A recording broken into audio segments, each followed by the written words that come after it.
Okay, so welcome to today's session. It's आज हम Bhagavad Gita 14th chapter करेंगे. 3 modes of material nature. तीन गुण, प्रकृति के 3 गुण. So स्टार्ट करते हैं छोटी सी प्रेयर से.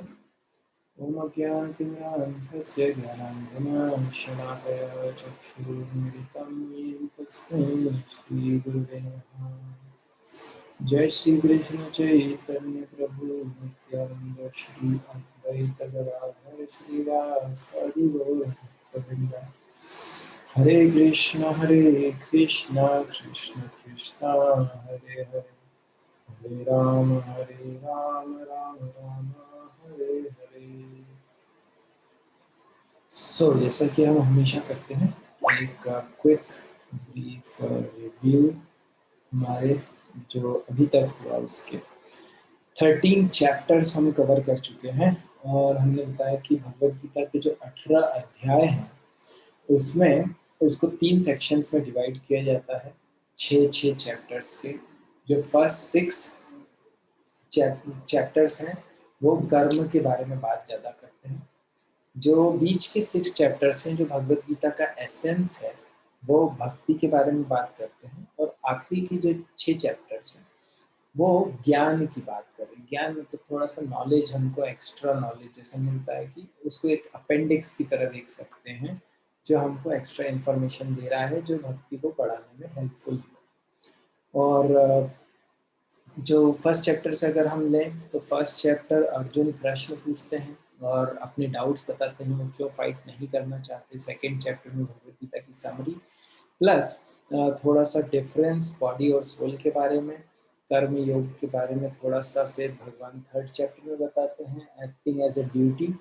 Fourth chapter is Jnana Yoga, ज्ञान प्राप्त कैसे किया जाए, थोड़ा सा परंपरा के बारे में, गुरु से प्राप्त करना जरूरी है ज्ञान.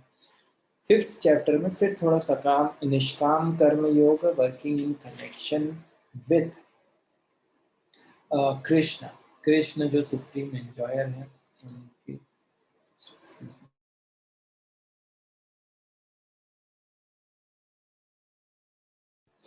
So जो fourth chapter is fifth chapter is निष्काम कर्म योगा, भगवान के संबंध में अपने सारे कार्यों को करना so that we can connect with Krishna while we are doing our activities. उसके बाद sixth chapter is Ashtanga yoga. Again focus is on mind. भगवान बता रहे हैं कैसे हमारे माइंड को कंट्रोल करना जरूरी है, रेगुलेशन जरूरी है, फोकस करना जरूरी है अपने काम पे, या बैलेंस होना चाहिए. प्रैक्टिस के द्वारा हम अपने माइंड को कंट्रोल कर सकते हैं. ये उन्होंने 6 चैप्टर में बताया. और एंड में बोला कि जो मुझे मेरा ध्यान करे वो सबसे उत्तम योगी है. फिर अगले 6 चैप्टर्स में भगवान एक प्रकार से बता रहे हैं कि कैसे उनका ध्यान किया जा सकता है. तो 7 चैप्टर में भगवान बोलते हैं, स्टार्ट करते हैं कि जो मुझसे मेरे बारे में सुनो, जो हम भगवद गीता में यही कर रहे हैं, हम भगवान के बारे में सुन रहे हैं जिससे हम उनसे आसक्त हो जाएं, अटैच्ड हो जाएं. अगर हम किसी चीज से अटैच्ड हैं तो हमको वो चीज नेचुरली याद आएगी, हमको उसके लिए एफर्ट नहीं डालना पड़ेगा. So the goal of bhakti is to become attached to Krishna. तो 7 चैप्टर में भगवान अपना प्रकृति और जीव के साथ जो संबंध है वो बताते हैं कि वो उसके सोर्स हैं और अलग अलग तरीके से भौतिक जगत में हम कैसे भगवान को याद कर सकते हैं. 8 चैप्टर का मेन एसेंस है कि कैसे मृत्यु के समय भगवान को याद करें, और या फिर मृत्यु के समय में जो याद करते हैं वैसा हमको अगला शरीर मिलता है. अलग अलग शरीर होते हैं तो कैसे हम मेनली भगवान बोलते हैं कि अगर तुम्हें मेरे पास आना है तो मृत्यु के समय मुझे याद करो, और तुम मुझे तभी याद कर पाओगे जब तुम जीवन भर मुझे याद करोगे, हर समय हर कार्य को करते हुए. तो ऐसा नहीं है कि जैसे कुछ लोग बोलते हैं कि अरे ये अध्यात्म या स्पिरिचुअलिटी ओल्ड लोगों के लिए है. बट ओल्ड मतलब क्या, जो मरने वाला है वो ओल्ड, और हमको तो पता ही नहीं कि हम कब मरने वाले हैं. तो एक प्रकार से हम सभी ओल्ड हैं. So it's not for later, it's to be practiced throughout life. Prahlad महाराज तो बोलते हैं कौमारम आचरित प्राज्ञ, 5 साल की उम्र से ही भक्ति की प्रैक्टिसेस चालू कर देनी चाहिए. भक्ति की प्रैक्टिसेस मतलब जैसे हमने सुना है मन मना भव मत भक्तो, जो 9 चैप्टर में भगवान बताते हैं परम गुह्य ज्ञान कि मेरा चिंतन करो, मुझे नमस्कार करो, मेरी पूजा करो, इस प्रकार से तुम मेरे पास आओगे। और ये बचपन से ही चालू करना चाहिए। और सबसे इजी क्या है, वो 10th चैप्टर में भगवान बताते हैं एक चीज, यज्ञानाम जप यज्ञोऽस्मि, कि सभी यज्ञों में सबसे उत्तम यज्ञ क्या है, जप यज्ञ। उसके अलावा 10th चैप्टर में भगवान बोलते हैं अहम सर्वस्य प्रभुवम अतः सर्वम प्रवर्तित। तो जो 8 to 11 वर्सेस हैं, जो 4 श्लोक हैं, वो बहुत क्रूशियल चैप्टर्स हैं, सॉरी क्रूशियल वर्सेस हैं कि मुझे मैं सब चीजों का उद्गम हूँ, सोर्स हूँ। जो मुझे ऐसा जान लेता है वो मेरी सेवा करता है। फिर उसके बाद बोलते मच्चित्ता मदगत प्राणा बोधयंत परस्परम। तो ऐसा भक्त जो ये समझ जाता है कि हर चीज का सोर्स मैं हूँ, वो क्या करता है, वो आपस में मेरे बारे में बात करते हैं और वो बहुत प्रसन्न रहते हैं, खुश रहते हैं, क्योंकि भगवान सेंटर में है। और उसके बाद बोलते हैं कि ऐसा व्यक्ति जो मेरी सेवा में लगा रहता है, मैं उसको ज्ञान देता हूँ जिससे वो मेरे पास आ सके, और उसके जो भी अंधकार है, जो भी डाउट्स हैं, उन सबको मैं क्लैरिफाई करता हूँ। तो ये इम्पोर्टेंट है हमको, ताकि नॉलेज हमको जो चाहिए वो नॉलेज भगवान हमारे हार्ट में रिवील करते हैं।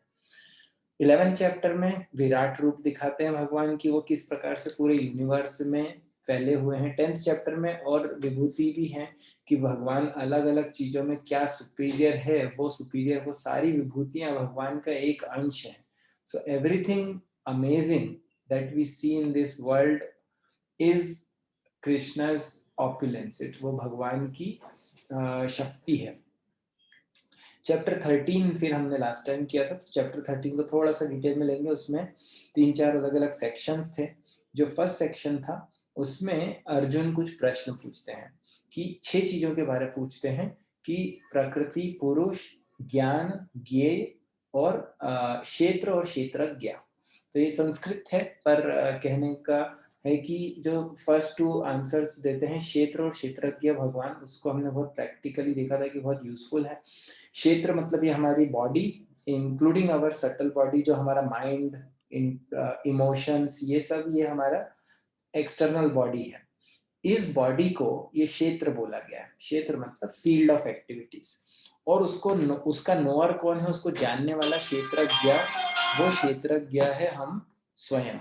मतलब सिर्फ हम अपने आप को जान सकते हैं और कोई हमको जान नहीं सकता।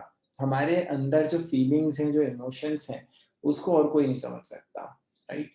तो ये बहुत इंपॉर्टेंट है। उसके बाद वो बोलते हैं कि क्षेत्रज्ञम च अपि माम सर्व क्षेत्रेषु भारत, कि मैं, भगवान बोलते हैं कि मैं सभी क्षेत्रों का ज्ञाता मैं भी हूँ। तो भगवान हमको समझ सकते हैं कि हमारी क्या फीलिंग्स हैं, पर हम दूसरा और कोई नहीं समझ सकता। तो हमने इसको 2 तरीके से देखा था। We can not feel someone else's feelings, तो हमको दूसरों को जज नहीं करना चाहिए। और others can not feel our feeling, so हमको दूसरों से इन्फ्लुएंस नहीं होना चाहिए। जो वो हमारे बारे में सोच रहे हैं वो सिर्फ उनका मत है, उनकी बिलीफ है, that doesn't have to be fact. Usually क्या होता है कि हम दूसरों के हिसाब से ही सोचते रहते हैं कि किसी ने मुझे बोल दिया कि तुम मोटे हो, तो मैं बस ये सोचता रहा मोटा हूँ मोटा हूँ। तो एक्चुअली क्या हो रहा है, एक्चुअली हम दूसरा हमको नहीं समझ रहा है, वो तो सिर्फ एक बिलीफ, उसने एक डेजिग्नेशन दे दी और हम उस डेजिग्नेशन के हिसाब से अपना पूरा जीवन निकाल देते हैं। So we should not do that. फिर 13.8 to 12 जो सेक्शन है उसमें अर्जुन को भगवान बता रहे हैं कि ज्ञान क्या है, नॉलेज क्या है। And that is very important कि actual knowledge is not just science, history, maths, जैसा हमने सुना था, जिसको बहुत इन्फेसिस करा जाता है इन दिनों कि हमको स्कूल में पढ़ना है, कॉलेज में पढ़ना है ज्ञान, नॉलेज के लिए। पर वो जो नॉलेज है वो मटेरियल वर्ल्ड से रिलेटेड नॉलेज है, वो टेम्पररी नॉलेज है। जो रियल नॉलेज है वो भगवान ने 24 आइटम्स, करीब 22 या 24 आइटम्स बताए हैं नॉलेज के। अमानित्वम, अदम्भित्वम, अहिंसा, शांति, आर्जवम, आचार्य उपासनम, आचार्य की सेवा करना, इस प्रकार से आचार्य उपासनम, शौचम, क्लेanलीनेस। तो ये एक्चुअल नॉलेज है एंड इसी प्रोसेस है ऑल्सो। और उसमें से जो 2-3 इंपॉर्टेंट चीज थे, एक तो आचार्य उपासना में एक मयि च अनन्य योगी ना भक्तिरव्यभिचारिणी की भक्ति। अगर कोई व्यक्ति भक्ति कर रहा है तो वो सबसे इंटेलिजेंट है। कृष्ण जे भजे शेई बड़ो चतुर। वो चतुर है, वो व्यक्ति इंटेलिजेंट है, क्योंकि वो सबसे सही काम कर रहा है, जो शास्त्रों का सार है उसको फॉलो कर रहा है। और फिर अध्यात्म ज्ञान नित्यत्वम की, ज्ञान मतलब अध्यात्म ज्ञान जो हम भगवत गीता से ले रहे हैं। अदरवाइज एवरीथिंग एल्स, भगवान बोलते हैं अज्ञानम यद अतो अन्यथा, एवरीथिंग एल्स इज अज्ञान, it's in ignorance, it's not useful.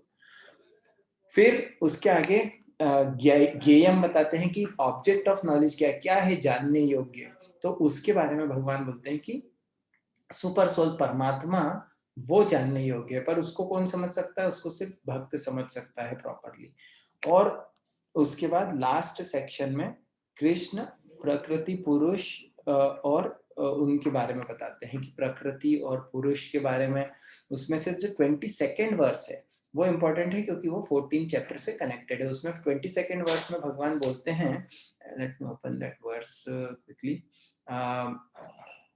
22nd verse में बोलते हैं कि पुरुषः प्रकृतिस्थो ही भूमते प्रकृति जान गुणा, कि हम मतलब जीव वो क्या करता है, वो ये जो गुणों से बनी हुई प्रकृति है उसको एंजॉय करता है। और इस गुणों के कारण, उन गुणों के संग के कारण वो अलग अलग उसको जन्म मिलते हैं, असद असद योनि जन्मसु। वो कभी अच्छे अलग अलग स्पीशीज में वो ऊपर नीचे जाता रहता है। तो ये जो होता है, ये क्यों होता है, हम जैसे हमने कई बार देखा है कि एक चक्र में फंसे हुए हैं हम, जो जिसको संसार का चक्र बोलते हैं या जन्म मृत्यु का चक्र बोलते हैं, जिसमें अलग अलग स्पीशीज में जो 84 लाख योनियां हैं, 84 लाख स्पीशीज, उसमें व्यक्ति घूम रहा है। उससे बाहर निकलना है हमको, क्योंकि अदरवाइज हम नहीं तो दुख में रहेंगे। और अगर हम बाहर निकल गए, मतलब हम स्पिरिचुअल वर्ल्ड जो हमारी वास्तविक जगह वहां पहुंच गए, जैसा 8th चैप्टर में बताया भगवान, तो हम प्रसन्न रहेंगे। तो उसका और फिर तो वो हमको 14 चैप्टर में गुणों के बारे में अभी बताया जाएगा, so we will see that now. उसके अलावा जो लास्ट सेक्शन है 27 to 35, उसमें भगवान बता रहे हैं डिस्टिंक्शन बॉडी का, सुपर सोल का, और उस ज्ञान को प्राप्त करने से व्यक्ति मुक्त हो जाता है। यह हमने अभी तक देखा। Now let's see chapter 14। Chapter 14 शुरुआत जो होती है तो वो कैसे होती है कि इसके जो 3-4 सेक्शंस हैं हम उसके बारे में बात करेंगे। फर्स्ट सेक्शन है 3 मोड्स को इंट्रोड्यूस कर रहे हैं भगवान, पर उसके पहले भगवान बता रहे हैं कि जो ज्ञान वो दे रहे हैं 14th चैप्टर में वो कितना इम्पोर्टेंट है। उस ज्ञान के बारे में भगवान यहाँ पे बोल रहे हैं कि जैसे 7th 9th और 10th में भी इसे चालू करते हैं कि ये जो मैं बताने वाला हूँ ये बहुत उत्तम ज्ञान है, बहुत इंपॉर्टेंट ज्ञान है, बहुत प्रैक्टिकल ज्ञान है। तो क्योंकि गुणों से रिलेटेड और हम गुणों के अंतर्गत ही कार्य करते हैं। सो भगवान बता रहे हैं कि परम भूय प्रवक्ष्यामि ज्ञानम ज्ञानान ज्ञानम उत्तम, इसको यज ज्ञात्वा मुनिया सर्वे, पहले कई मुनि और इन लोगों ने इस ज्ञान को प्राप्त करके सिद्धि प्राप्त करी है। सिद्धि का मतलब क्या कि हम 3 गुणों से इन्फ्लुएंस्ड हैं, जो हम देखेंगे इस पूरे चैप्टर की समरी। और एक्चुअली 2nd चैप्टर में भगवान ने बोल दिया था त्रैगुण्य विषय वेद निस्त्रैगुण्यो भवार्जुना, कि जो वेद हैं ये सारे 3 गुणों के अंतर्गत हैं। तो तुमको क्या बनना चाहिए, निस्त्रय गुण, इनसे ऊपर उठना है, तीनों गुणों के ऊपर। तो वो हम यहाँ पे देखेंगे कि जब हम गुणों को समझ जाएंगे तो हम उससे बाहर भी निकल पाएंगे। और अर्जुन इस चैप्टर में क्वेश्चन भी पूछते हैं एंड में कि मैं कैसे बाहर निकल सकता हूँ, उसका आंसर भगवान देंगे। सो और फिर क्या बोल रहे हैं, परिणाम इदम ज्ञानम उपाश्रित्य मम धर्म समागता, कि भगवान बोल रहे मम स धर्म आगता, कि अगर हम इंग्लिश में इसका ट्रांसलेशन देखें इंग्लिश हिंदी में, तो भगवान बोल रहे हैं कि इस नॉलेज में जो फिक्स होगा तो वो ट्रांसेंडेंटल नेचर, उसको मेरे जैसा ट्रांसेंडेंटल नेचर मिल जाएगा। मतलब गुण में वो अपने गुण को रियलाइज कर पाएगा कि वो आत्मा है। और वो जब ये प्रलय या वो होता है डिसोल्यूशन या क्रिएशन, उस समय में वो उसका जन्म नहीं होता, वो मरता नहीं, मतलब कि वो इस मृत्यु संसार चक्र से बाहर निकल जाता है। फिर भगवान 3rd और 4th वर्ष में बता रहे हैं कि जो ये रिलेशनशिप क्या है गुणों से और प्रकृति से, ये क्योंकि बार बार आता है, ये दोनों बहुत इंपॉर्टेंट श्लोक है। मम योनिर महद ब्रह्म, कि ये जो ब्राह्मण है, जो मटेरियल पूरा मटेरियल सब्सटेंस है, इसको महत्तत्व या ब्राह्मण भी कहा जाता है। उस ब्राह्मण का जो is the source of birth and it is the ब्राह्मण, इसको भगवान एक प्रकार से उसको इम्प्रेग्नेट करते हैं, जिससे कि सारे जीव का जन्म होता है। तो आगे क्या बता रहे हैं कि अहम बीज प्रदत्ता सर्व योनिषि कौनते, जो सारी योनियां हैं, सारी स्पीशीज है, वो इस मटेरियल नेचर के कांटेक्ट से उनका जन्म होता है। और अहम बीज प्रदा, पिता कृष्ण बोल रहे हैं, आई am the seed giving father, he is the source of everything, he is the seed giving father, जिसके कारण सारी स्पीशीज में लोग जन्म लेते हैं।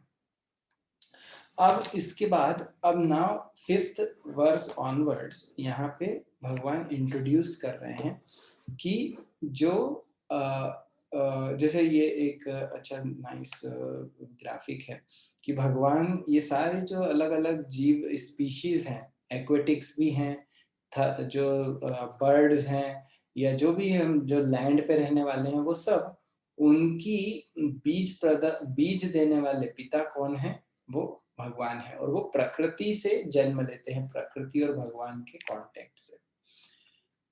तो ये जो हम स्पीशीज देख रहे हैं, इसमें अच्छी स्लाइड है, जिसने भी कंपाइल करी है, मैंने नहीं बनाई है, but it's a very nice slide.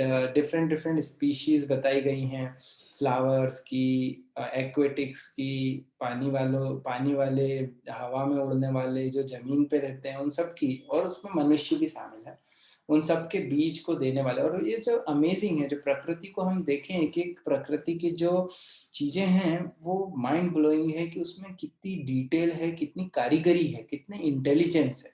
जैसे एक पूरा इंटेलिजेंट डिजाइन करके एक पूरा वो है कि ये जो पूरी प्रकृति है, उसको डिजाइन करने वाला ऐसा नहीं कि ये सब रैंडम हो गया है, बाय चांस, जैसे बोलते हैं बिग बैंग थ्योरी, कि वो सब कुछ बाय चांस हो रहा है। लाइफ भी चांस से आ गई, उसमें इतनी वेराइटी भी चांस से आ गई। और वो जो नेचुरल सिलेक्शन, डार्विन्स थ्योरी है, वो एक्चुअली जस्ट थ्योरी है, that can not explain lot of things. So we can see, अभी मैंने एक रिसेंट कोट पढ़ा था, बहुत अच्छा कोट था, मेरे को I should have collected it, but I think कि जो ये किसका कोट था, लुइस पास्चर का, जो कि इम्यून सिस्टम और इसके बारे में उसमें उसके फाउंडर हैं, काफी उनका इन्फ्लुएंस है। He was saying, if we know little bit science, we will forget God, and if we know more of science, we will know God. क्योंकि वो बोल रहे हैं कि साइंस अगर हम डिटेल में जाएंगे तो हमको समझ में आएगा कि भगवान का क्रिएशन है ये पूरा। अगर हम थोड़ा बहुत समझते तो हमको लगेगा हमको सब पता है और भगवान नहीं होते। So it very nice. इसके बाद हम जाएं तो 14.5 वर्स, अब भगवान इंट्रोड्यूस कर रहे हैं कि गुण क्या है। तो ये 3 गुण हैं, हिंदी में और संस्कृत में, इंग्लिश में मैं बताऊंगा। सत्व गुण, रजोगुण और तमोगुण, ये 3 गुण हैं। इंग्लिश में सत्व गुण को बोलते हैं मोड ऑफ गुडनेस, रजोगुण मतलब मोड ऑफ पैशन, और तमोगुण मोड ऑफ इग्नोरेंस। अभी हम आगे देखेंगे इसकी क्वालिटीज क्या है। ये गुण, ये हमको कंट्रोल करते हैं। और जैसे बताया कि जब हम स्पिरिचुअल वर्ल्ड में रहते हैं तो स्पिरिचुअल वर्ल्ड में 3 गुणों का इन्फ्लुएंस नहीं है। जैसे ही हम इस मटेरियल वर्ल्ड में आते हैं, इस भौतिक जगत में जो हम देख रहे हैं, जो पूरी क्रिएशन है, इसमें आते हैं तो हम गुणों से बंध जाते हैं। जैसे ये कि ग्राफिक्स में दिखा है कि 3 गुण हैं, ये 3 गुण हमको कठपुतली की तरह हमको नचाते रहते हैं, और हम उसमें ही नाचते रहते हैं, उनके इन्फ्लुएंस में रहते हैं, उनके उसमें काफी उनके कंट्रोल में रहते हैं। जैसे भगवान ने इसके पहले भी बोला था, क्या बोला था, देवी ही ऐसा गुणमयी मम माया दुरत्य, कि ये जो मेरी 3 गुणों वाली प्रकृति है, इसको पार कर पाना बहुत कठिन है। पर सॉल्यूशन दिया था, मामे वे प्रपद्यन्ते माया में तरन्ते, जो इन मेरी शरण लेता है वो इन गुणों से ऊपर उठ जाता है, जो ये आगे फिर से आएगा। तो सत्व, रजस, तमा, ये 3 गुण हैं जो कि गुडनेस, सत्व मतलब गुडनेस, पैशन और इग्नोरेंस, ये 3 गुणों के बारे में यहाँ पे बता रहे हैं। और ये हम कंडीशन हो जाते हैं इन मोड से। कंडीशनिंग मतलब उसमें हम उनसे इन्फ्लुएंस हो जाते हैं। अब इसके बाद भगवान बता रहे हैं इन गुणों के बारे में कि ये किस तरीके से गुण हमको बांधते हैं। और हम देखेंगे कि ये इन तीनों गुणों की क्या डिटेल्स हैं। जो अगले 3 वर्सेस हैं उसमें भगवान अब समरी दे रहे हैं कि सत्वगुण का क्या इन्फ्लुएंस से क्या होता है, रजोगुण से क्या होता है, तमोगुण से क्या होता है, और फिर उसका एक सारांश दे रहे हैं कि ये बांध किस तरीके से हमको रहे हैं। ये बंधन है, जैसा भगवान ने पहले क्या बोले यहाँ पे, निबधनन्ति महाबाहो, ये बांध देते हैं हमको। और अगले 4 वर्सेस में बता रहे हैं कि किस प्रकार से बांधते हैं। तो 6th वर्स देखें तो तत्र सत्वम निर्मलत्वात् प्रकाशकम अनामयम सुख संगेन बधनाति ज्ञान संगेन च नघ। ये बंधन तो है पर ये अच्छा बंधन है। कैसे अच्छा है? क्योंकि सत्वगुण बोल रहे हैं भगवान कि अन्य गुणों की अपेक्षा अधिक शुद्ध है, बेटर है, प्योर है। उसके कारण ये इल्यूमिनेटिंग है। निर्मलत्वात् प्रकाशकम, इससे इल्यूमिनेशन होता है, ये हमको नॉलेज देता है, लाइट देता है। और इससे क्या होता है, सुख संगेन बदनाती, ये हमको सारे पाप कर्मों से मुक्त करता है। और जो लोग इस गुण में स्थित हैं वे सुख तथा ज्ञान के भाव से बंध जाते हैं। सुख संगेन, ज्ञान संगेन। सो इंग्लिश में एक बार और देखते हैं। ओ सिनलेस वन, अनघ मतलब सिनलेस वन, अर्जुन का नाम है कि तुमने कोई सिन नहीं किया। तो उसका एक नाम है एक प्रकार से। भगवान बोले द मोड ऑफ गुडनेस, ये प्योर है, दूसरों से इल्यूमिनेट करता है, ये हमको फ्री करता है सिंफुल रिएक्शन से। और इस मोड में अगर कोई व्यक्ति स्थित है तो उसको एक हैप्पीनेस और नॉलेज वो फील करता है। अभी हम आगे और थोड़ी डिटेल देखेंगे कि इसका मतलब क्या है, और थोड़ा सा हम प्रैक्टिकली भी देखेंगे कि एक्चुअली हमारा गोल है निस्त्रैगुण्य। हमारा गोल क्या है कि हमको इन तीनों गुणों से ऊपर उठना है। पर सत्वगुण बेस्ट है, क्योंकि सत्वगुण में जो व्यक्ति है वो लाइफ में भी बहुत सक्सेसफुल होगा। क्योंकि सत्वगुण की क्वालिटीज जब हम देखेंगे तो वी विल रियलाइज कि these are the qualities of leaders, these are the qualities जो हमको सक्सेसफुल बना सकती हैं।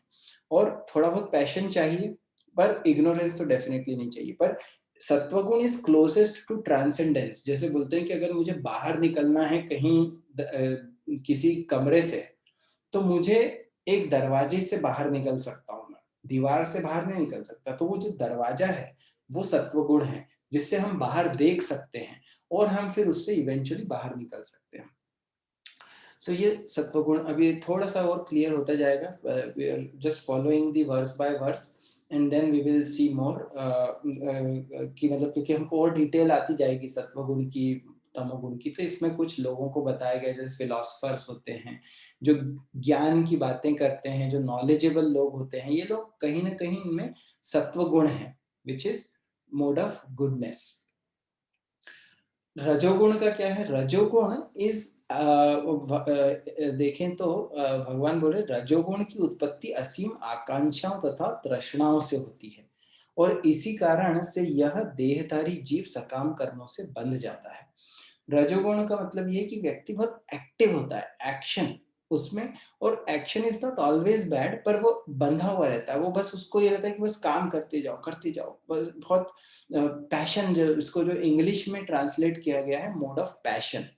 मोड ऑफ पैशन मतलब कि पैशन होता है उसको, ये करना है वो करना है, उसको भले ही समझ में नहीं आ रहा है कि क्या कर रहा है, बस करते जा रहा है। सो एक्टिव है, विच इज गुड थिंग, पर वो उसको क्लैरिटी नहीं है कि क्या करना है। सो ये मोड ऑफ पैशन, उसमें बहुत डिजायर्स होती है कि मेरे को ये भी चाहिए, वो भी चाहिए, मुझे बहुत कुछ चाहिए, मुझे इकट्ठा करना है बहुत सारे, मुझे I have to become very rich. ये सब जो चीजें हैं ये क्या है? ये मोड ऑफ पैशन रजोगुण को वो करती है। सत्वगुण क्या है कि आई एम सेटिस्फाइड। हम आगे और देखेंगे कि सत्वगुण, रजोगुण, तमोगुण की क्वालिटीज ये समझ लीजिए आप कि 15 चैप्टर में थोड़ा कम है, पर 16 चैप्टर, 17 चैप्टर, 18 चैप्टर, ये तीनों चैप्टर्स में गुणों के बारे में काफी डिटेल्स हमको मिलेंगी। 14 chapter is like introducing the topic of गुण, and 16, 17, 18 is giving more information. तो हमको बहुत क्लैरिटी आ जाएगी गुणों के बारे में by the end of Bhagavad Gita, जो 18 चैप्टर है। पर आप ध्यान देंगे कि हर बार भगवान उस चीज पर फोकस कर रहेंगे कि हमको गुणों के इन्फ्लुएंस में हम हैं, fact is, we are under the influence of three modes, पर हमको इससे बाहर निकलना है। जो हमारा गोल है that is to become to go out of these three modes. तो रजोगुण क्या है? Mode of passion. इसमें बहुत डिजायर्स हैं, बहुत इच्छाएं हैं, और इच्छाएं या डिजायर्स होना बुरा नहीं है, क्योंकि अगर हम जीवित हैं, if we are alive, then we will have desires, we will have क्या बोलते हैं, longings। पर उसके पीछे बिल्कुल भागते जाना अंधों की तरह, वो मोड ऑफ पैशन है which is not recommended, which we will see later on, भगवान बोलते हैं। तो उसके कारण क्या होता है? व्यक्ति एक्टिविटीज करता है। सत्वगुण वाला व्यक्ति भी एक्टिविटी करता है, पर जो रजोगुण में व्यक्ति एक्टिविटीज करता है वो उसको बांध के रखती है, वो फ्रूटिव एक्टिविटीज है। मेरे को हर चीज में रिजल्ट चाहिए। जैसे हमारे साथ क्या होता है, हम इस चीज से खुश नहीं होते हैं, जैसे हम स्कूल में पढ़ रहे हैं या कॉलेज में पढ़ रहे हैं या हम कुछ भी, even we are doing job और समथिंग, वी आर लर्निंग, तो हम इससे सेटिस्फाइड नहीं होंगे कि हाँ मैंने कुछ सीखा, मुझे कुछ नया आया, मेरी लर्निंग नहीं। हम क्या चाहते हैं? हम अगर हम उससे सेटिस्फाइड हो जाएं तो दैट इज गुडनेस, कि हाँ ठीक है, I am learning, I am happy, knowledge की बात करें। पर हमको क्या चाहिए? रिजल्ट चाहिए। रिजल्ट कितने कितने मार्क्स आए, अरे इतने कम क्यों आए, इतने ज्यादा आने चाहिए, तो और मेहनत करो और ज्यादा मार्क्स आए। तो उसमें व्यक्ति का फोकस लर्निंग पे नहीं है, उसमें व्यक्ति का फोकस किस चीज पे? मार्क्स लाने पे। जो हम देखते हैं स्कूल कॉलेज में जो कंपटीशन है, ये सब मोड ऑफ पैशन है, रजोगुण, कि बस कंपटीशन, भाई मार्क्स चाहिए। क्यों चाहिए? सीखना नहीं है, बस याद कर लो, रट लो। वो यूज, जो नॉलेज है वो यूज आएगा या नहीं आएगा उससे कोई मतलब ही नहीं है, बस अच्छे मार्क्स आना चाहिए। अब वो मार्क्स आगे जाके काम आएंगे कि नहीं आएंगे, ऐसा कोई कुछ नहीं होता। हम जैसे देखते हैं, अभी मेरे को, मैं 40 ईयर्स ओल्ड हूँ। मैंने जब 20 साल पहले मैं पढ़ाई कर रहा था, उस समय के मेरे को मार्क्स सब याद भी नहीं कि किस सब्जेक्ट में कितने आए। पर उस समय क्या होता है, जब हम पढ़ते हैं तो अरे हम पूरा अपनी जान लगा देते हैं कि मेरे को ज्यादा से ज्यादा मार्क्स चाहिए। अब हम ये नहीं सोचते कि वो जो हमको सीखना वो चाहिए कि जो हमारी लाइफ में यूजफुल हो। बहुत सारी चीजें ऐसी यूजफुल हैं जो जिनको लाइफ स्किल्स बोलते हैं या सॉफ्ट स्किल्स बोलते हैं, अनफॉर्चुनेटली वो हमको लाइफ में हमारी स्कूल कॉलेजेस में सिखाई नहीं जा रही। बस जो हमको क्या सिखाया जा रहा है कि बस इंफॉर्मेशन लेते जाओ, बहुत सारी इंफॉर्मेशन, जनरल नॉलेज की जैसे हमने बात करी, बहुत सारा हम न्यूज देख रहे हैं, दिन दिन भर न्यूज देख रहे हैं कि क्या हो रहा है वहां, क्या हो रहा है वहां, क्या हो रहा है यहाँ पे, सब हमको जानकारी है। और हमको हमारे अंदर जानकारी नहीं कि हमारे अंदर क्या चल रहा है। पहले भी हमने बात करी थी। So that information is useful, ठीक है, हमको थोड़ा पता होना चाहिए कि क्या है, एक जनरल नॉलेज, एक बेसिक होना ठीक है।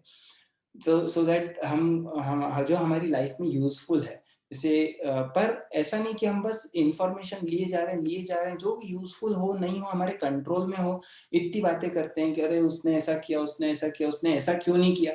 हमको पता ही नहीं कि वो व्यक्ति किस सिचुएशन में है। जैसे फॉर एग्जांपल कि किसी कंट्री के प्राइम मिनिस्टर, तो लोग उसको क्रिटिसाइज करते हैं, उन्होंने ऐसा क्यों किया, ऐसा क्यों नहीं किया, ऐसा कर। बोलना वाले, क्रिटिसाइज करने वाले बहुत मिल जाते हैं, पर जब उस सिचुएशन में कोई होता है तब उसको पता चलता है कि चीजें को करना या कुछ भी चीजों को जो भी है उसको, मतलब it's not easy to be in that situation. या कई बार हम जज करते हैं दूसरों को, तो वो भी एक प्रकार से हम क्या कर रहे हैं कि we are, that is also in one sense mode of passion, कि हम लोगों को बोल रहे हैं कि अरे वो ऐसा करता है, वो ऐसा नहीं करता है। या we are judging people, we don't really know the truth. Truth means we are in goodness, truth, knowledge, this is mode of goodness. When we don't know, that is not mode of goodness. So anyways, थोड़ा हम वापस आते हैं इधर। So mode of passion, I hope it is little bit more clear, अभी और आगे आएगा। इसमें जैसे कि व्यक्ति एडवेंचर स्पोर्ट्स में जाता है, उसको वो एडवेंचर क्या है, वो पैशन है कि को ये करना है, ऐसा ऐसा करना है। या फिर वो जैसे यहाँ पे दिखाया गया है कि वो मीट खा रहा है या इस टाइप की चीज। खैर मीट और कुछ चीजें तो मोड ऑफ इग्नोरेंस पे भी आती है, पर डिजायर्स एंड लॉन्गिंग्स बताई जा रही है कि वो, उसको बहुत इच्छाएं हैं और वो इन इच्छाओं को बस पूरी करने में व्यक्ति लगा रहता है। ओके, तमोगुण। अब आया हमारा तमोगुण। इस तमोगुण में क्या है? तमोगुण से कैसे व्यक्ति बंध जाता है? भगवान बता रहे हैं कि अज्ञान से उत्पन्न होता है तमोगुण। जैसे अगर हमने पहले सुना हो कामेश क्रोधेश रजोगुण समुद्भव, याद हो तो 3rd चैप्टर में हमने बात करी थी कि अर्जुन पूछते हैं कि काम और क्रोध ये कहाँ से आते हैं, ये रजोगुण से आते हैं।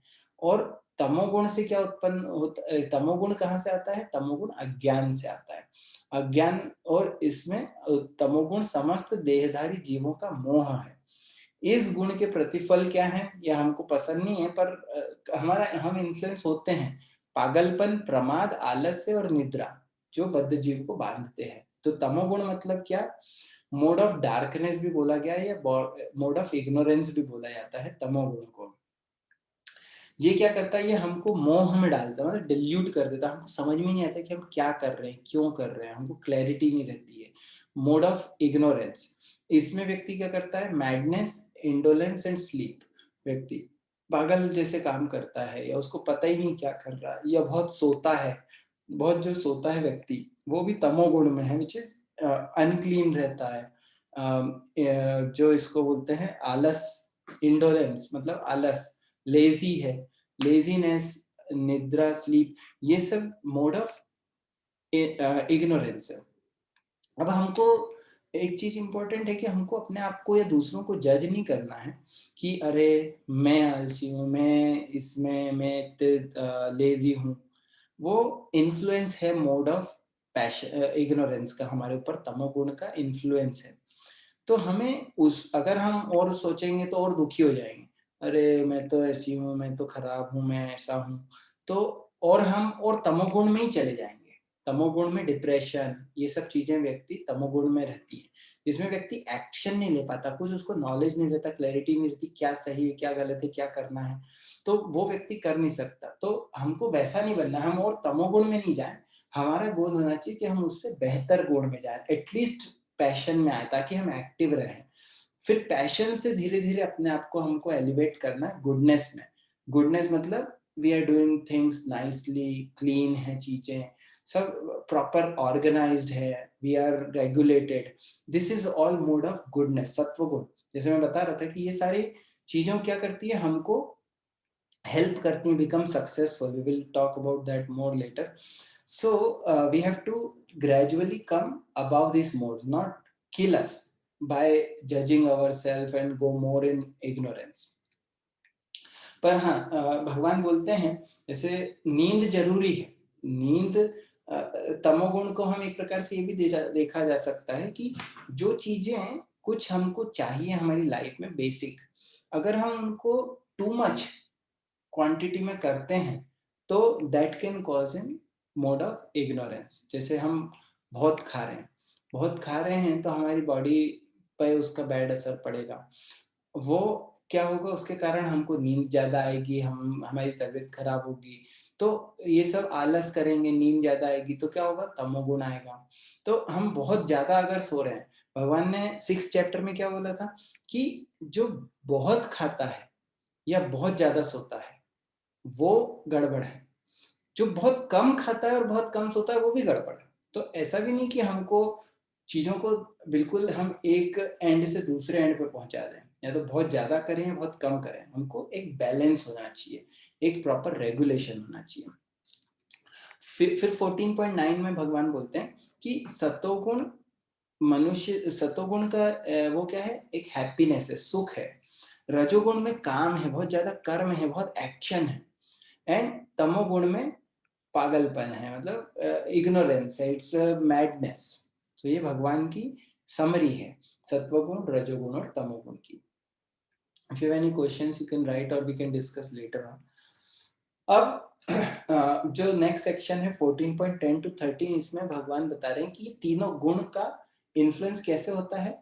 ये एक तीनों compete करते रहते हैं एक दूसरे से। तो ऐसा नहीं कि एक व्यक्ति हमेशा ही सत्वगुण में रहेगा, हमेशा रजोगुण में, तमोगुण में। हो सकता है कि एक पर्टिकुलर फेज हो हमारी लाइफ का, या एक पर्टिकुलर हमारे कुछ चैलेंजेस हो, तो जिसके कारण हम एक मोड से इन्फ्लुएंस ज्यादा है। पर यूजुअली क्या होता है कि हमारे तीनों मोड्स का चलता रहता है, कभी हम सत्वगुण में काम करते हैं, कभी रजोगुण में, कभी तमोगुण में। तो भगवान बोलते हैं 10th वर्ष में कि क्या बोल रहे हैं कि ये जो sometimes mode of goodness becomes prominent, जिस तो पैशन और इग्नोरेंस कम हो जाता है, कभी पैशन जीत जाता है तो गुडनेस और इग्नोरेंस नहीं रहते हैं, और कभी इग्नोरेंस जीत जाता है तो गुडनेस और पैशन। तो हमेशा कंपटीशन चल रहा है तीनों मोड्स में। हम भी इसी प्रकार से तीनों मोड से इन्फ्लुएंस हो रहे हैं। अब हमको कोशिश ये करनी है कि हम बेटर मोड से कनेक्ट कर पाए, बेटर मोड में रह पाए। पर हमारा एक, कई बार हम देखेंगे कि हमारा एक मेन गुण होता है जिसमें ज्यादा इन्फ्लुएंस हमारे ऊपर होता है, and these things change naturally, धीरे धीरे अपने आप। हम देखेंगे आगे भक्ति जो करता है उसके लिए तो सत्वगुण में आना बहुत आसान हो जाता है, वो खुद ही धीरे धीरे आ जाता है, and we will talk more about that. So 11th में भगवान बोल रहे हैं कि कैसे उसको पहचान सकते हैं कि ये तीनों गुणों के बारे में। तो 11th में बोल रहे हैं कि जो गुडनेस है वो कैसे होता है, जब gates of body are illuminated by knowledge, जब नॉलेज होता है हमको रियलिटी हम देख सकते हैं। यूजुअली जैसे हमने इस बार इसकी कई बार बात करी जो कि इम्पोर्टेंट है, कि हम जब कोई चीजों को देख रहे हैं तो एक्चुअली हमारा एक परसेप्शन होता है, हम बहुत लिमिटेड चीजों को देख रहे हैं। हम लोगों को बोलते हैं अरे ये तो ऐसा है, या ये वैसा है, इसने ऐसा क्यों नहीं किया, ये ऐसा ही करता है। ये सब हमारे परसेप्शन है, हमको वास्तविकता रियलिटी तो पता ही नहीं है। तो जब हम नॉलेज में होते हैं, हमको रियलिटी पता होती है, that is mode of goodness. और I think, yeah, we will come to that mode of goodness. We will focus a little bit. रजोगुण में क्या होता है, रजोगुण इस, उसमें सिम्टम्स क्या है उसके, अटैचमेंट, उसमें ग्रीड होती है, uncontrollable desire, intense endeavour, fruitive activity, जैसे मैंने बताया रिजल्ट के लिए सिर्फ काम करना। उस एक्टिविटी से हमको क्या बेनिफिट हो रहा है वो नहीं देखना, सिर्फ रिजल्ट अच्छा हो, लोग हमको अप्रिशिएट करें, बस हमको। और प्राइड होता है कि भाई मेरे को मैं देखो कितना महान हूँ। तो इस टाइप की चीजें जो होती है ये मोड ऑफ पैशन में व्यक्ति करता है, लोगों को इम्प्रेस करने के लिए काम करना सिर्फ। ऐसा नहीं कि वो फायदा क्या हो रहा है दूसरे लोगों का, बस उसको इम्प्रेस होना चाहिए लोगों को।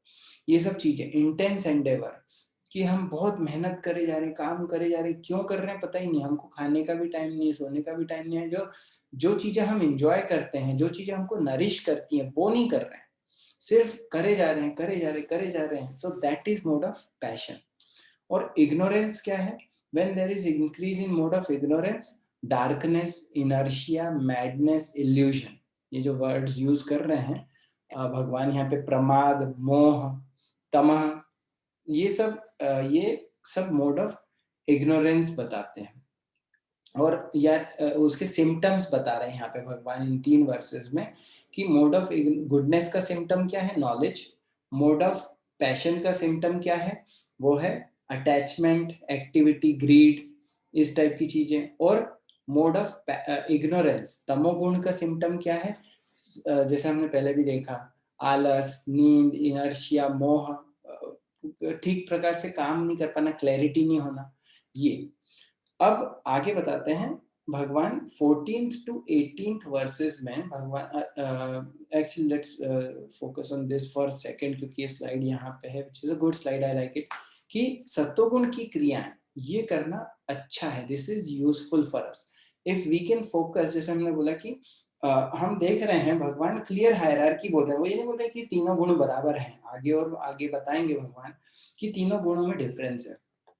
सत्वगुण इज क्लोजेस्ट टू ट्रांसेंडेंस, या अच्छा है, सत्वगुण से व्यक्ति सक्सेसफुल बनता है। तो इसमें कैसी एक्टिविटीज व्यक्ति करता है, अच्छी पुस्तकें पढ़ना, अच्छा नॉलेज लेना, भगवत गीता आप पढ़ रहे हो, दिस इज ट्रांसेंडेंटल, पर अच्छे गुण विकसित होते हैं। दिस इज पौधों में पानी डालना, जैसे यहाँ पे लिखा हुआ है कि व्यक्ति नेचर से कनेक्टेड है, कुछ अच्छे काम कर रहा है, कुछ हर्ट नहीं कर रहा किसी को, चीजों को ग्रो कर रहा है, नरिश कर रहा है, तो वो क्या है, गुडनेस है। जो म्यूजिक है, नॉलेज है, नॉलेज देना, नॉलेज लेना, ये सब गुडनेस। जैसे ब्राह्मण के कहते हैं कि ब्राह्मण की क्वालिटी क्या है, कि वो दान प्रतिग्रहण के अलावा ये पठन पाठन, पढ़ना और पढ़ाना, ये गुडनेस है। This is all considered mode of goodness, so we should try. हम देखेंगे धीरे धीरे बहुत सारी एक्टिविटीज हैं जो हम एक ले सकते हैं, जो हमको गुडनेस की तरफ लेके जाए, जो हमको गुडनेस से कनेक्ट करे। और हम धीरे से एक चीज पकड़ सकते हैं जो हमको लगता है कि ये मोड ऑफ इग्नोरेंस का इन्फ्लुएंस है, तमोगुण का, उसको हम धीरे धीरे कम करें, अपने जीवन से बाहर निकालें। सो ग्रेजुअली मूविंग टूवर्ड्स सत्व गुण, and it will help us become successful in our life. क्योंकि जैसे हम देखते हैं, अगर हम सुबह जल्दी उठते हैं, ये सब चीजें और आएंगी बाद में, पर सुबह जल्दी उठना ये क्या है, सत्व गुण है। जब हम सुबह जल्दी उठते हैं तो there is lot of good energy. जो सुबह का समय होता है, गुड फॉर मेडिटेशन, वर्शिप, उस समय में हम देखते हैं कि एक सत्व गुण है। फिर जब हम सूरज देखते हैं उगता हुआ, it is such a beautiful sight. हमारे यहाँ से घर से सूरज दिखता है, it's a beautiful sight to get up early in the morning, see पक्षी चहचा रहे हैं, काम है, क्वाइट है, that is mode of goodness. फिर दिन का टाइम क्या होता है, एक्टिविटी होती है, बहुत सारी चीजें होती हैं। फिर रात का टाइम इग्नोरेंस, स्लीप का टाइम है, लोग अल्कोहल पीते हैं, पब में जाते हैं, ये सब करते हैं, पार्टी कर रहे हैं, वो क्या है, इग्नोरेंस है। जहाँ पे व्यक्ति को समझ में नहीं आ रहा क्या उसका बेनिफिट क्या है, नहीं पता, बस करना है, टाइम वेस्ट कर रहे हैं। पर तो इस प्रकार की मोड ऑफ गुडनेस की चीजें हम अडॉप्ट कर सकते हैं हमारी लाइफ में। तो मैं बता रहा था कि लीडर्स जो होते हैं, सक्सेसफुल पीपल, उनकी वो मोड ऑफ गुडनेस में होते हैं। क्योंकि या हम ऐसा बोल सकते हैं उल्टा, कि जब हम मोड ऑफ गुडनेस में होंगे तो we will become successful in every aspect of our life. क्योंकि we will have knowledge, we will know what to do, we will be going in the right direction. जो activities होती हैं, they support us in becoming better person, better human being, better leader, better in our everything. हम अच्छे student बन सकते हैं, हम अच्छे एम्प्लॉय बन सकते हैं, हम अच्छे बिजनेसमैन बन सकते हैं, if we are in mode of goodness. अब इसके बाद जो अगले 3-4 वर्सेस हैं, 14 to 18, 14, 15, 16, 17, 18, 5 वर्सेस में किस प्रकार का रिजल्ट मिलता है, ये बता रहे हैं भगवान। क्या बता रहे हैं कि जब डेथ होती है तो डेथ के समय पे हम किस मोड में हैं, उसके हिसाब से हमको क्या प्लेनेट मिल रहा है या कहाँ पे हम जाएंगे। तो भगवान बोलते हैं, जब हम गुडनेस में अगर हमारी डेथ होती है, हमारा सत्व गुण हमारे ऊपर का इन्फ्लुएंस ज्यादा है, तो हम हायर प्लैनेट्स की तरफ जाएंगे, जहाँ पे ग्रेट सेजेस हैं, सत्व, स्वर्ग बोल सकते हैं, स्वर्ग की तरफ। जब मोड ऑफ पैशन में वर्क व्यक्ति की डेथ होती है, तो वो कहाँ पे जाता है, वो takes birth amongst those engaged in fruitive activities. जो कर्म संग, जो कर्म करते रहते हैं, बस एक्टिविटी कर रहे हैं, हम पैशन में हैं। और when one dies in mode of ignorance, animal kingdom, मूड योनिषु जाते, वो उसको पशु योनि में जन्म मिलता है। आगे और बताते हैं कि रिजल्ट क्या है, पायस एक्शन, जो गुडनेस है उसका रिजल्ट प्योर होता है, पायस होता है। मोड ऑफ पैशन का रिजल्ट मिजरी होता है, ये इंटरेस्टिंग है। और मोड ऑफ इग्नोरेंस, फूलिशनेस, वो तो प्रमाद, तमसः फलम, क्या है, अज्ञानम तमसः फलम। और रजस तत्व फल दुखम, रजोगुण का फल क्या है, दुख है। क्यों, क्योंकि व्यक्ति जब इतना काम करता है पर उसको ये नहीं पता कि वो क्यों कर रहा है, तो अल्टीमेटली मिजरी मिलती है, अल्टीमेटली उसको दुख होता है। क्योंकि वो उसको सही जो हम लग तो रहा है कि हम हमारे ज्यादा काम कर रहे हैं तो ज्यादा अच्छा रिजल्ट मिलना चाहिए, खुशी मिलनी चाहिए, बेनिफिट मिलना चाहिए, सक्सेस मिलनी चाहिए, पर ऐसा होता नहीं है। मोड ऑफ पैशन से व्यक्ति दुखी हो जाता है, क्योंकि वो इतना मेहनत कर रहा है, कुछ एक्टिविटी कर रहा है, पर उसको सही डायरेक्शन में नहीं कर रहा है। So it ends in misery. या फिर वो इंपॉर्टेंट चीजों से कॉम्प्रोमाइज करता है। जैसे व्यक्ति अपना बहुत काम कर रहा है, काम करना बुरा नहीं है, पर क्या करता है, अपनी हेल्थ से कॉम्प्रोमाइज कर लेता है, कि एक्सरसाइज नहीं कर रहा व्यक्ति, या अपनी हेल्थ को सेल्फ केयर नहीं कर रहा, अपने आप को ध्यान नहीं दे रहा है, तो क्या होगा, काम में हो सकता है सक्सेसफुल हो जाए, पर हम देखा है कई बार, we see people they don't take care of their own self, तो बीमार हो गए। अब बीमार हो गए तो आप काम भी नहीं कर पाएंगे। आप सोच रहे थे कि हम बहुत अच्छा काम कर रहे हैं, पर एक्चुअली भी बिकम सिक। या फिर मतलब बहुत सारी चीजें हैं कि व्यक्ति अपने इंपॉर्टेंट चीजों को ध्यान नहीं दे रहा, रिलेशनशिप्स पे ध्यान नहीं दे रहा है, तो क्या होगा, वो काम में, वर्क में बहुत सक्सेसफुल हो जाएगा, पर उसके पास कोई अच्छी रिलेशनशिप्स नहीं है, तो वो अकेला हो जाएगा, डिप्रेस हो जाएगा, फिर मिजरी, सो दुख आएंगे फिर इस प्रकार से। So it's important to understand कि हम किस मोड में काम करेंगे तो उसका रिजल्ट क्या होगा। फिर mode of goodness, real knowledge develops, mode of passion, greed develops, and mode of ignorance से फुलिशनेस, मैडनेस एंड इल्यूशन। तो ये हम ऑलरेडी देख चुके हैं एक प्रकार से कि क्या हो रहा है, किस टाइप की एक्टिविटीज से किस टाइप का हमको रिजल्ट मिल रहा है। फिर एक और वर्स है जो ये काफी फेमस वर्स है, जो ये भी बताता है कि हर टाइप की एक्टिविटी का रिजल्ट अलग होता है। जैसे कई लोग बोलते हैं कि कुछ भी करो रिजल्ट सेम है, भगवान बोलते हैं ऐसा नहीं है। जो मोड ऑफ गुडनेस में है वो थोड़ा ऊपर की तरफ जाएगा, मतलब हायर प्लैनेट्स या नॉलेज में आगे बढ़ेगा। जो मोड ऑफ पैशन में है वो वहीं रहेगा, उसी प्लेन में, मतलब अर्थली प्लेनेट पे ही रहेगा हमेशा, इस धरती पे ही रहेगा। और जो मोड ऑफ इग्नोरेंस में है, अधोगच्छन्ति तामसा, वो नीचे जाएगा, मतलब वो जो बोलते हैं नरक में जाएगा, या मूढ़ योनिषु जैसे भगवान ने बोला कि वो एनिमल किंगडम में जन्म लेगा, तो वो नीचे जा रहा है। तो अलग अलग मोड का अलग अलग रिजल्ट है। फिर आगे क्या बोलते हैं, अब एक सेक्शन चेंज हो रहा है। अभी तक भगवान ने एक बेसिक आइडिया दे दिया गुणों के बारे में, अब भगवान बता रहे हैं कि नेक्स्ट सेक्शन में कि पवित्र लाइफ क्या, पवित्र जीवन, pure life. So this is till the end of the chapter 19 to 27 जो वर्सेस हैं। क्या बोल रहे हैं भगवान कि जब व्यक्ति देखता है कि ये सिर्फ सारे जो मोड्स हैं ये काम कर रहे हैं, और भगवान को देख सकता है, सुप्रीम लॉर्ड को, और जो कौन भगवान को ये समझ सकता है कि भगवान तीनों गुणों से परे हैं। भगवान ने पहले भी बोला था कि I am beyond all these three modes. ये हमने 4th चैप्टर से ही हम सुनते आ रहे हैं कि भगवान इन मोड्स के इन्फ्लुएंस में नहीं है। अगर जो व्यक्ति ऐसा समझ जाता है कि गुण ही सब काम कर रहे हैं और भगवान के ऊपर गुणों का इन्फ्लुएंस नहीं है, वो क्या है, मद भावम स्वाधिगच्छति, वो मेरे भाव को प्राप्त करता है, मेरे स्पिरिचुअल नेचर को, मतलब वो भगवान को अच्छी तरीके से समझ जाता है, तो वो स्पिरिचुअल वर्ल्ड जा सकता है। When the embodied being is able to transcend these three modes, ये जो है तीन गुण है, इन तीनों से ऊपर उठ सकता है, जैसे सेकंड चैप्टर में निस्त्रय गुण्य भवार्जुन, तो क्या होगा, वो बर्थ, डेथ, ओल्ड एज और डिजीज, जन्म, मृत्यु, जरा और दुख, इन सब से बाहर निकल पाएगा। और वो तो ठीक है, नेक्स्ट लाइफ में तो उसको जो अच्छा मिलेगा ही, पर इस लाइफ में भी वो ही कैन एंजॉय नेक्टर, यो विमुक्तो अमृतम अश्नुते, अमृतम मतलब नेक्टर, अमृत। क्यों? क्योंकि जैसे मैंने बताया कि जो व्यक्ति अगर 3 मोड से ऊपर है, मतलब ट्रांसेंडेंटल है, दिव्य है, तो वो व्यक्ति इस लाइफ में तो सक्सेसफुल होगा ही, हर चीज में सक्सेसफुल होगा, क्योंकि वो सही उसकी वास्तविक स्थिति में सिचुएटेड है। सो ये बोलने के बाद जब भगवान बोलते हैं कि एक प्रकार से बोल रहे, तीनों गुण एनकरेज कर रहे हैं हमको कि बिकम ट्रांसेंडेंटल, और एटलीस्ट ट्रांसेंडेंटल नहीं बने तो हम मोड ऑफ गुडनेस पे आ सके, क्योंकि वहां से ट्रांसेंडेंटल बनना इजी है।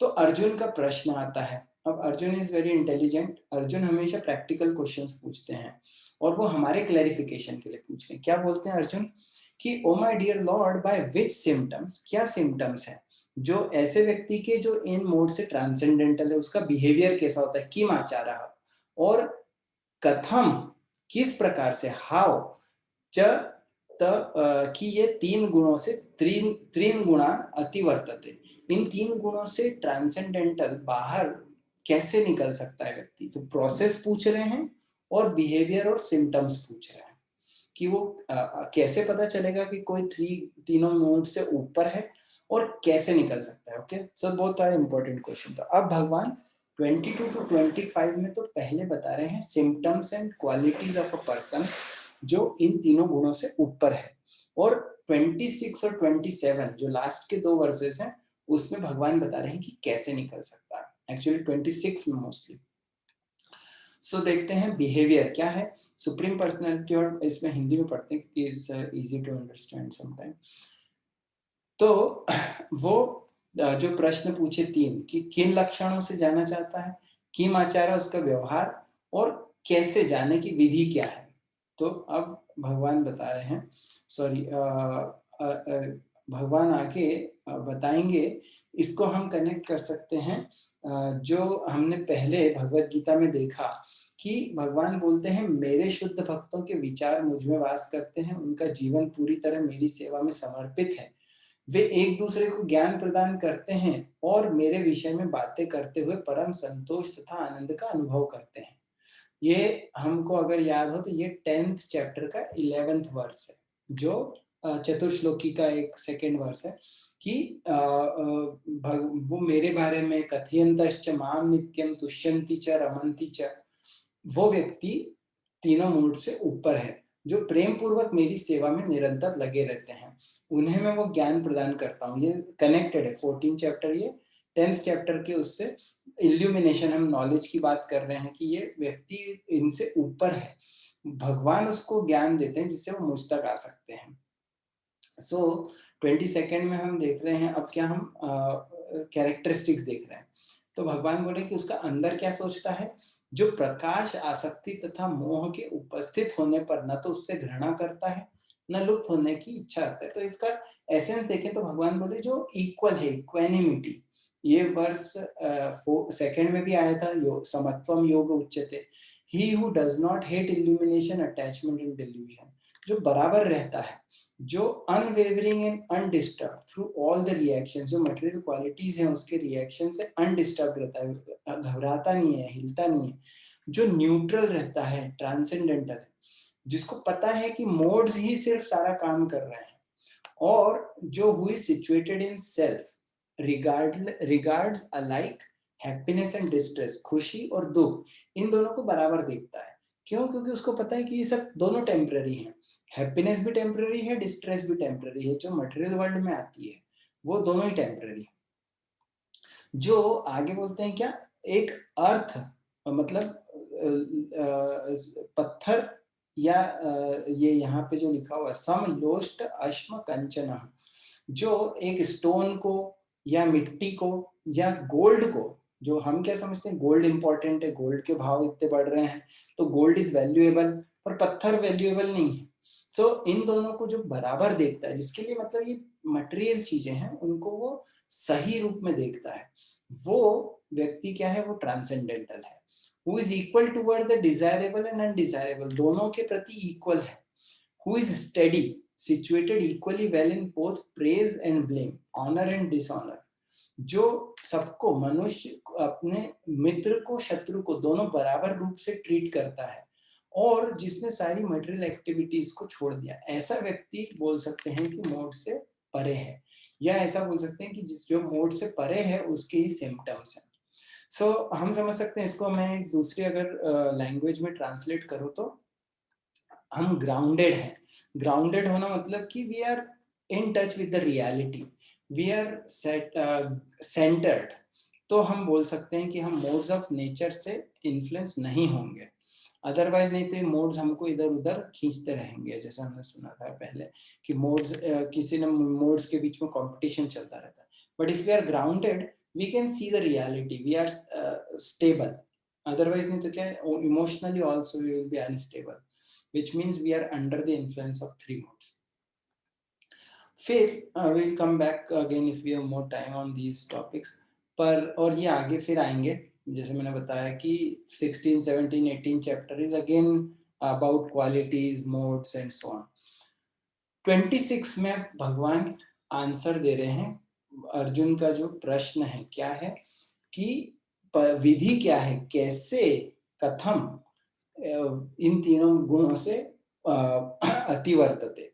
तो अब बता रहे हैं भगवान, माम चयो अव्यभिचारेण भक्ति योगेन सेवते सगुणान समतीति एतान ब्रह्म भूयाय कल्पते, कि जो मेरी भक्ति, कृष्ण बोल रहे हैं, जो मेरी भक्ति में, ऐसा नहीं कोई सी भी देवी देवता की पूजा करो, भक्ति करो, माम चयो अव्यभिचारेण भक्ति योगी न सेवते, जो भक्ति योग के द्वारा मेरी सेवा करता है वो इन तीनों गुणों से बहुत आसानी से ऊपर चला जाता है, और ब्रह्म भूयाय कल्पते, वो ब्रह्म के प्लेटफॉर्म पे आ जाता है, ब्रह्मन।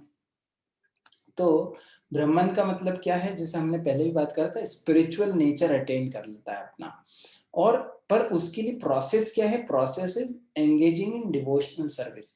जो डिवोशनल सर्विस है या भक्ति है वो क्या है, वो एक प्रैक्टिकल एक्टिविटी है। जैसे हमने पहले भी बात करी थी कि भगवान बोलते हैं मन मना भव मद्भक्तो मद्याजी माम नमस्कुरु, मेरे बारे में मेरा चिंतन करो, मेरा विचार करो।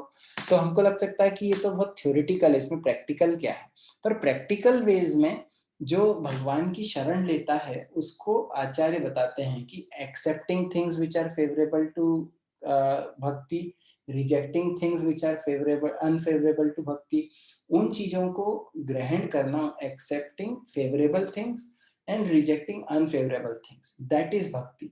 और जो ऐसा करता है, जो जैसे सिंपल एक्टिविटीज हैं भक्ति के लिए, it is not very complicated. Simple activities क्या है, जैसे जप करना, यज्ञानाम जप यज्ञो अस्मि भगवान बोलते हैं। तो एक थोड़ा सा टाइम ऐसा निकालें हम दिन में, 24 घंटे में से, ऐसा नहीं कि हम हमारा टाइम वेस्ट नहीं करते, बट 5-10 मिनट्स हम निकालें where we sit down, specially goodness के टाइम पे, मतलब सुबह के टाइम पे अगर हम निकाल सके, हम क्लीन है, गुडनेस का एक सिम्टम क्लेanलीनेस है, क्लीन है, नहा धो के अगर कर सके तो बेहतर है। एंड वी चैंट हरे कृष्ण मंत्र, जो कि रिकमेंडेड है स्क्रिप्चर्स में। हरे कृष्ण मंत्र का जप किया तो क्या होगा, दैट्स वन वे हम भक्ति कर रहे हैं, और उससे क्या होगा, हम इन तीनों गुणों से के इन्फ्लुएंस से बाहर निकल सकते हैं, जैसा भगवान यहाँ पे बोल रहे हैं। इसी प्रकार से और भी एक्टिविटीज हैं, श्रवणम कीर्तनम विष्णु स्मरणम पाद सेवनम अर्चनम वंदनम दास्यम सख्यम आत्मनिवेदनम, ये 9 बोलते हैं लिम्स हैं भक्ति के। श्रवणम, आप भगवत गीता सुन रहे हो तो ये भी भक्ति है, क्योंकि आप सुन रहे हो। मय्यासक्त मना पार्थ योगम युंजन मदाश्रय असंशयम समग्रमम यथा ज्ञास्यसि तच्छृणु, क्योंकि जब हम श्रवणम करते हैं भगवान की कथा, भगवान की ग्लोरीज, भगवत गीता, भागवतम, ये सुन रहे हैं हम, तो क्या हो रहा है, ये भी भक्ति है। भक्ति श्रवणम के द्वारा भक्ति है। कीर्तनम, भगवान के नाम का कीर्तन, जप, या भगवान की कथा का कीर्तन। भगवान के जैसे कई कीर्तन होते हैं, एक होता है जप और एक कीर्तन। हरे कृष्ण मंत्र को गाया जा सकता है म्यूजिक के साथ में, वो भी कीर्तन है, तो वो भी भक्ति है। श्रवणम कीर्तनम विष्णु स्मरणम, भगवान को याद करना, भगवान से प्रेयर करना। वंदनम, अर्चनम, भगवान की पूजा करना, उनको अगरबत्ती पुष्प ये सब ऑफर करना। ये सब अलग अलग प्रकार से भगवान की सेवा हो रही है। भक्ति योगेन सेवते, जब इस प्रकार से हम भक्ति में एंगेज करते हैं तो ये जो मोड्स का जो इन्फ्लुएंस है वो हमारे पे धीरे धीरे खत्म हो जाता है। एकदम से नहीं होगा, थोड़ा टाइम लगता है, but it will gradually go away. And हमको उसके लिए पर एक्स्ट्रा एफर्ट भी डालना पड़ेगा कि हम सत्वगुण में आए, तीनों मोड्स को बाहर छोड़ें। और लास्ट वर्स है, ये इंपॉर्टेंट है फिलॉसफी के पॉइंट से।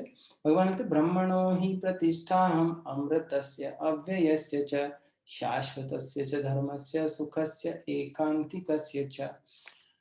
ये जो ब्रह्मणो ही प्रतिष्ठा हम है, ये जो फ्रेज है, ये बहुत इंपॉर्टेंट है फिलॉसफी के पॉइंट से, क्योंकि कई बार लोग ब्रह्मन बोलते हैं। ब्रह्मन जैसे हमने पहले डिस्कस किया था, जो लाइट होती है, इम्पर्सनल लाइट, उसको भी ब्रह्मन कहा जाता है।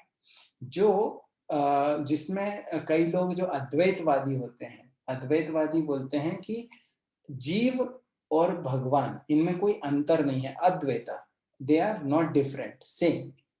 पर उसमें फिलोसफिकली प्रॉब्लम्स है, क्योंकि हमको पता है कि हम भगवान नहीं है। अगर कोई भी ऑनेस्ट व्यक्ति होगा तो वही बोलेगा कि यार मैं भगवान नहीं हूँ, क्योंकि मेरे कंट्रोल में कुछ है ही नहीं। जो व्यक्ति डिसऑनेस्ट होगा वो बोल सकता है कि नहीं नहीं मैं भगवान हूँ, भूल गया हूँ कि मैं भगवान हूँ। हम कैसे भूल सकते हैं कि हम भगवान हैं? एनीवेज, तो जो अद्वैत वाले हैं, जो अद्वैतवाद है, वो क्या बोलता है कि हमारा जो लाइफ का गोल है वो है become one with the supreme, that is the goal of life. And that supreme is a light, क्योंकि पर्सन में तो हम एक मिल नहीं सकते, 2 पर्सन एक पर्सन बन नहीं सकते। तो वो बोलते हैं कि पर्सन जो है ये तो टेम्पररी है, इट्स नॉट रियलिटी, बट जो रियलिटी है वो है एक लाइट है, and that light is called Brahman. पर यहाँ पे भगवान बोल रहे हैं ब्रह्मणो ही प्रतिष्ठा अहम, कि जो इम्पर्सनल ब्रह्म ज्योति है, इसकी प्रतिष्ठा, इसका सोर्स वो भी मैं हूं। आई am the basis of impersonal ब्रह्म। तो अगर ऐसा है तो फिर इससे बहुत क्लियर हो जाता है कि जो लाइट है वो एक्चुअली भगवान के शरीर से, भगवान की स्पिरिचुअल वर्ल्ड से निकलने वाली सिर्फ लाइट है। पर वो एवरीथिंग नहीं है, that is not everything. Beyond that is actually personal form. जैसे कि ईशोपनिषद में आता है, बहुत अच्छा श्लोक है, हिरण्मयेन पात्रेण सत्यस्य अपिहितं मुखम तत्वं पूषण पावृणु सत्य धर्माय दृष्टये। तो वहां पे बताया गया है कि एक भक्त वो प्रार्थना कर रहा है, क्योंकि उपनिषदों को कई बार लोग ज्यादा वैल्यू देते हैं। गीतोपनिषद भी है, गीता भी उपनिषद है, पर कई बार पुराणों से ज्यादा इम्पोर्टेंस उपनिषदों को दी जाती है। तो ईशोपनिषद में बोल रहे हैं हिरण्मयेन पात्रेण कि ये जो आपका मुख है ये इस लाइट से ढक गया है, तो अगर आप इस लाइट को हटा लीजिए जिससे मैं आपके मुख को देख सकूं, सत्यस्यापि हितम मुखम तत्वम पूषण अपावृणो सत्य धर्माय दृष्टि, ताकि मैं वास्तविकता में देख सकूं आपके मुख को, इस लाइट को हटा लीजिए। सो यहाँ पे भी वही भगवान बोल रहे हैं कि जो लाइट है इम्पर्सनल ब्रह्मन की, वो भी मेरी लाइट है, वो मेरे ही शरीर से निकल रही है, मेरा I am the basis of that. So इसलिए अगर हम क्योंकि यहाँ पे ब्रह्मन वर्ड यूज किया गया था, ब्रह्म भूयाय कल्पते, तो उस ब्रह्मन को भगवान यहाँ पे एक्सप्लेन कर रहे हैं।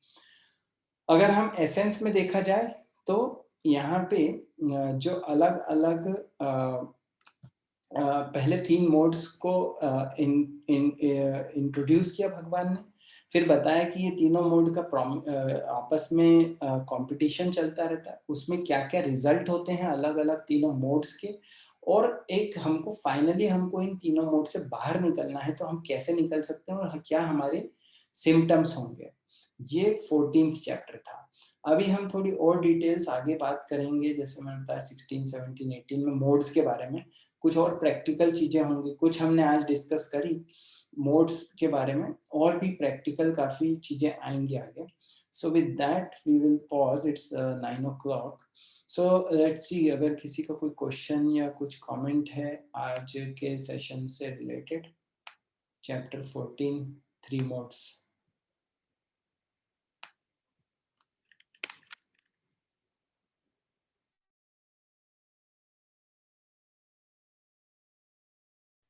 हरे Krishna Prabhu ji, am I Audible?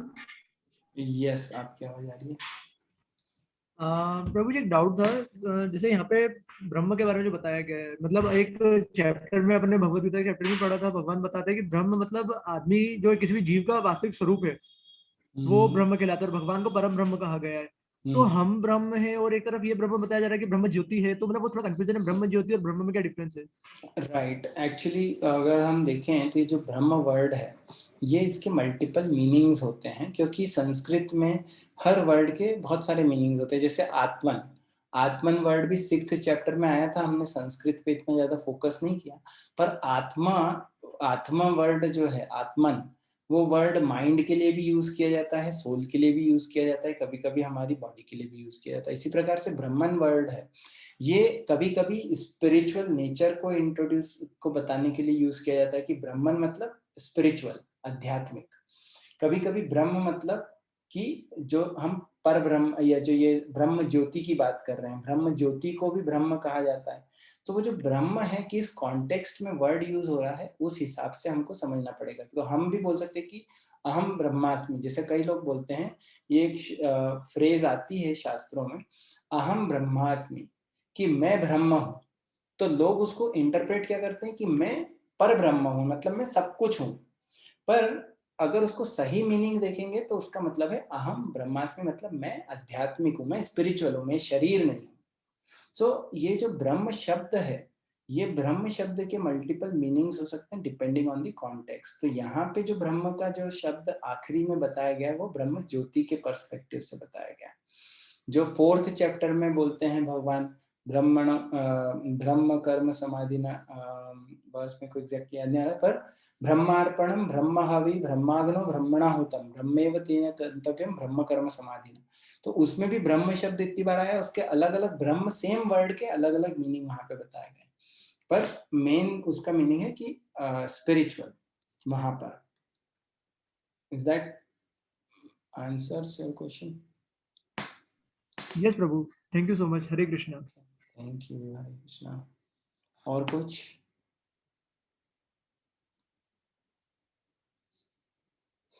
Okay, if nothing else is there, thank you very much for joining, and we will see you on Tuesday with 15th chapter, which is also another, ये सारे चैप्टर्स में बहुत सारे interesting James हैं जो हम अभी खोद रहे हैं, हम खुदाई कर रहे हैं भगवत गीता के, उसमें से हमको जेम्स मिल रहे हैं।